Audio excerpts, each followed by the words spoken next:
En esta ocasión me gustaría abordar con ustedes el concepto o en sí el vocablo teología, y que a lo largo de la historia de Occidente y también la historia del cristianismo ha tenido una repercusión bastante grande. Podríamos decir que en primer lugar el concepto teología es un concepto precristiano, es decir, tiene un origen griego, fue acuñado precisamente por la tradición griega. Teología es un concepto que versa de dos vocablos: theos, Dios, y logos, discurso, hablar sobre algo, en este caso sobre Dios. Habría que preguntarse cómo entendían los griegos el vocablo teología. Es curioso que en una primera etapa de la tradición griega, quizás al inicio precisamente del origen de la cultura helénica, la referencia a teología tiene que ver con actos cúlticos, es decir, podríamos ir definiendo teología casi como aspectos hímnicos dirigidos a los dioses. Teología está inserto, por tanto, en un ambiente de liturgia. Hay adoración, hay conexión con la referencia religiosa de los griegos. En una segunda etapa, el vocablo teología es acuñado por Platón, y él utiliza la teología como apologética. Porque sucede que los poetas griegos de la época también hacían teología, escribían sobre teología, pero mucho de su representación, según Platón, hacía de los dioses su carácter antropomórfico, a tal nivel que muchos de los poemas griegos revelaban que los dioses cometían actos inmorales, y casi que podríamos utilizar un vocablo que los dioses de los poetas se habían forjado a la imagen y semejanza de los hombres. Platón, inserto en esa cultura, decide utilizar la teología para defender y criticar esa teología de los poetas griegos. Así que en este segundo contexto es bien curioso que el vocablo teología forja un concepto novedoso como apologética, un asunto que podría ser también en auge en nuestra cultura, donde también hay una diversidad de teologías, ya sea dentro de la iglesia o fuera de ella, pero que no están acorde a lo que merece llamarse Dios. Y este nos lleva al tercer punto, que es la referencia de Aristóteles, quien acuñó también el vocablo teología. Para Aristóteles, el vocablo teología tiene que ver con un saber, un conocimiento que está conectado precisamente con un saber de Dios, que solo Dios, según Aristóteles, sabe de sí mismo. Así que con Aristóteles se llega a un punto de especulación. Mientras los dos contextos anteriores, la gente convivía en los actos hímnicos con la teología, en la alabanza, en los himnos, con Platón están inmersos en un ambiente de teología antropomórfica, pero con Aristóteles llega a un punto donde parece que el concepto o hablar de teología escapa más allá de la realidad de la que vivían probablemente los poetas o las personas religiosas en los aspectos hímnicos. Así que con Aristóteles se llega a pensar en el concepto teología como un concepto metafísico, es decir, algo que se escapa más allá de la realidad y que es posible razonar, es posible dialogar, pero que es imposible llegar a concretar lo que es Dios. Por tanto, Aristóteles relegó en cierto sentido a Dios mismo como una idea ya lejano, al que se puede pensar, al que se puede criticar, dialogar, pero no en algo concreto en la vida cotidiana. Estas ambas o tres tradiciones siguieron posteriormente cuando el cristianismo se encontró con la cultura griega en el siglo II o finales del siglo I, y muchos de los historiadores o muchos de los personajes de la historia de la iglesia, como Agustín, estará más influenciado por Platón, Tomás de Aquino estará más influenciado por la escuela de Aristóteles. Tiene mucha repercusión por estas definiciones de teología, y ellos van a definir a lo largo de la historia casi utilizando los mismos conceptos griegos, ya sea hímnicos, Platón con su apologética o Aristóteles con su concepto de teología como idea metafísica. Lo curioso es que el vocablo, siendo precristiano, significa que no está en el Nuevo Testamento, no está en el texto bíblico, de hecho. Sí encontramos en la Biblia aspectos, palabras más bien como logos, mitos, filosofía, incluso se encuentra en el texto.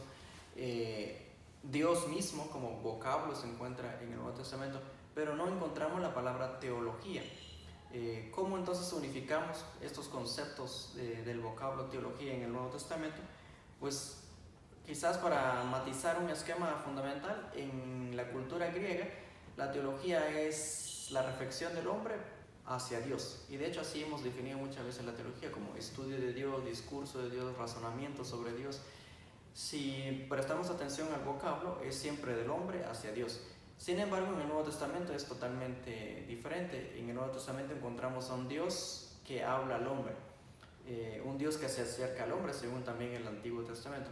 Pero sí encontramos algunos aspectos similares a la vocablo teología en el Nuevo Testamento. Por ejemplo, en la primera carta a los hermanos de Tesalónica, en el capítulo 4:9, leo y dice: en cuanto al amor mutuo, no necesitan que les escriba, ya que ustedes han sido instruidos por Dios. La palabra instruidos en griego literalmente es teodidaktoi. Similar, si escuchamos fonéticamente el concepto teología con teodidacto, es casi similar.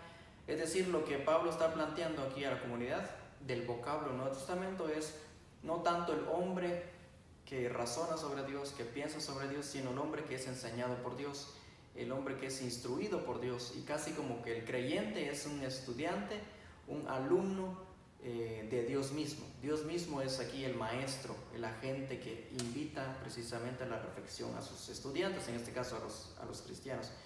Pero la cita de Tesalonicenses, aparte de esta cita en el Nuevo Testamento, encontramos una cita también en Juan 6:45. La referencia sigue siendo la misma, Juan 6:45. Y está escrito en los profetas, cita Juan al profeta Isaías, y dice: serán todos enseñados por Dios. Casi es el mismo vocablo, enseñados por Dios. No es precisamente el hombre que está reflexionando, sino Dios enseñando al hombre. La misma cita de Juan que cita Isaías 54:13 dice la misma referencia: serán instruidos por Dios o enseñados por Dios.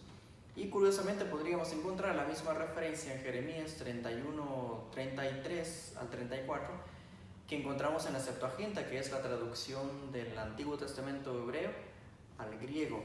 Pero en la Septuaginta la cita es Jeremías 38:33, 34. Ahí Jeremías habla precisamente de que Dios mismo va a inscribir la ley en el corazón de los hombres, que está haciendo una alusión al Nuevo Testamento. Ambos profetas, Isaías y Jeremías, usan el vocablo donde Dios es el agente que instruye al pueblo de Dios. Y la cita que he hecho de Tesalonicenses y de Juan hacen también la misma referencia: es un Dios que instruye. Así que por lo menos el distintivo de la palabra teología en el Nuevo Testamento, a diferencia de los griegos, es el Dios que se acerca a instruir al hombre. Esto nos lleva por lo menos a concluir una idea bien general y que nos va a servir para reflexionar en todo el curso, que tiene que ver con esta distinción básica. Uno, valorar la tradición precristiana, es decir, así como los griegos utilizaron teología en los aspectos hímnicos, hoy nos debería de hacer pensar nuestras alabanzas en la iglesia, nuestro grupo de alabanza, nuestros coros, cómo cantan, qué es lo que cantan, qué contenido tiene todo ese aspecto hímnico. Esto lo rescatamos a la luz del uso precristiano por los griegos. El otro aspecto que podríamos valorar de los griegos es el aspecto que Platón utiliza como apologética. Hoy, en un momento en la que vivimos de la era tecnológica, el avance de la ciencia, podría el cristianismo recibir bastante amenaza, así que podemos utilizar la teología como apologética, una defensa razonable, con criterios hacia la oposición o el ataque al cristianismo. Aunque actualmente normalmente los cristianos ceden a un tipo de apologética un poco ruda, es decir, solo dicen que hay que creer por fe, pero no se insertan en el diálogo. ¿Qué está pasando con las ciencias o con el movimiento humanista en las religiones en las que ustedes se encuentran? No se inserta el cristianismo a pensar la filosofía, la sociología, la psicología. Simplemente a veces se mantiene al margen y ataca desde el margen. Pero con Platón rescatamos ese aspecto apologético, es insertarse, como Platón hizo con los poetas, leer a los poetas y luego tener criterio de poder defender precisamente la teología. Y como otro aspecto es la idea de Aristóteles, que podemos valorar también, Aristóteles defiende pensar a Dios como una idea, como un concepto, y hoy podríamos nosotros también insertar dentro del ambiente filosófico que Dios no solamente es un concepto o una idea, es precisamente una idea que se ha hecho carne, que es básicamente la tesis del cuarto evangelio, donde esa idea que probablemente Aristóteles o Platón pensaban se ha hecho carne, es decir, es algo palpable y es algo accesible. Podríamos también integrar eso en nuestro diálogo cotidiano y valorar sobre todo nuestra definición de teología. No podemos seguir teniendo o construyendo una definición de teología de diccionario, hablar sobre Dios, discutir sobre Dios, pensar sobre Dios. Ese lenguaje cotidiano revela más bien que nuestras definiciones son vagas. Yo considero que una definición bíblica a la luz del Antiguo y del Nuevo Testamento podría ser: teología es una correspondencia a la llamada primera de Dios. Es decir, lo único que hacemos nosotros como cristianos y como estudiantes de teología es responder a una llamada que Dios nos ha hecho. Podríamos recordar el pasaje de Génesis 3:9, cuando el hombre se equivocó y cometió pecado, Dios mismo se acerca al jardín y busca al hombre. De hecho, ahí en el pasaje de 3:9 está una pregunta bien importante, que es: ¿dónde estás?, le pregunta Dios a Adán. Parece que es el inicio, podríamos decir, de la teología. La pregunta que Dios siempre hace al individuo, al estudiante, al pastor, al líder: ¿dónde estás tú? ¿Y qué es lo que haces con todo el saber que tienes acerca de Dios? Pero también la teología no solo es la correspondencia de nosotros individualmente hacia Dios, sino también es la responsabilidad con el prójimo. Es lo que sucede en el capítulo 4, el versículo 9 de Génesis también, donde Dios le pregunta a Caín, le pregunta a Abel por su hermano Caín, ¿dónde está precisamente su hermano? La cuestión curiosa en este caso, la pregunta a Caín, es bien importante porque la respuesta de él ha sido: ¿acaso soy yo guarda de mi hermano? Y Dios responsabiliza a Caín por la muerte de Abel. Esto me llama la atención porque en el 3:9 y en el 4:9, curiosamente es el mismo versículo en diferente capítulo, la referencia de Dios siempre es al individuo con responsabilidad a sí mismo y con responsabilidad a los otros. La teología, si es una correspondencia hacia Dios, también no olvidemos que es una correspondencia con el prójimo. Cada teología, cada mensaje, cada enseñanza que uno hace en la iglesia o fuera de ella, tenemos que estar pensando también en la gente, porque podríamos decir algo que afecte a la vida de la persona para bien o para mal. Así que estos dos vocablos por lo menos se introducen como un aspecto importante dentro de la teología. Así que, concluyendo, podríamos decir que la teología, siendo una correspondencia a Dios, no termina siendo una teología individualista. A veces solemos utilizar en nuestro vocablo cotidiano que tenemos que tener una relación personal con Dios. Eso es válido, pero una teología que solo se relaciona individualmente con Dios cede a una teología individualista. No me importa la teología de los otros o no me preocupan los otros. Entonces, un vocablo también que enriquece bastante nuestra definición de teología sería: correspondo a Dios en la medida también que correspondo las preguntas de mi gente, en la medida en que respondo los problemas también de la sociedad. Eso podría ser, en términos generales, la teología: una correspondencia a Dios y una pertenencia en el contexto en donde nos encontramos.